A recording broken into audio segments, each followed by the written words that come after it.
జనసేన అధినేత ఏపీ ఉప ముఖ్యమంత్రి పవన్ కళ్యాణ్ వారాహి అమ్మవారి దీక్షకు సిద్ధమవుతున్నారు. ఈ నెల రేపటి నుంచి వారాహి అమ్మవారి దీక్షను పవన్ కళ్యాణ్ చేపట్టనున్నారని జనసేన ప్రకటించింది. రేపటి నుంచి 11 రోజుల పాటు దీక్షలో ఉండనున్నారు జనసేనాని. ఈ సమయంలో పాలు, పండ్లు, ద్రవహారం తీసుకుంటారు. గతేడాది జూన్లో వారాహి విజయ యాత్ర చేపట్టారు పవన్ కళ్యాణ్. ఆ యాత్ర సందర్భంలోనూ వారాహి అమ్మవారికి పూజలు నిర్వహించి దీక్ష చేపట్టారు పవన్ కళ్యాణ్.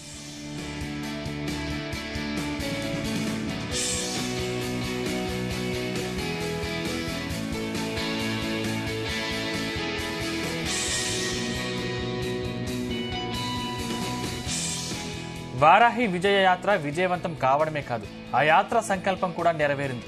ప్రతిపక్షాల ఓట్లు చీలకుండా చూస్తానని ప్రకటించిన పవన్ కళ్యాణ్ అదే తరహాలో టీడీపీ, జనసేన, బీజేపీ ఒకే తాటిపైకి రావడానికి కీలకంగా పనిచేశారు.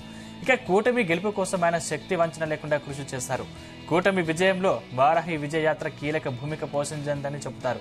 సార్వత్రిక ఎన్నికల్లో కూటమి తిరుగులేని విజయాన్ని అందుకోవడం, జనసేన పోటీ చేసిన అన్ని స్థానాల్లో విజయకేతనం ఎగరవేయడంతో ఆ పార్టీ శ్రేణులు ఫుల్ జోష్తో ఉన్నారు.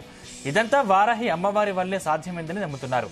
ఈ నేపథ్యంలోనే పార్టీ అధినేత డిప్యూటీ సీఎం పవన్ కళ్యాణ్ 11 రోజుల పాటు దీక్ష చేపట్టాలని నిర్ణయానికి వచ్చినట్టుగా తెలుస్తోంది.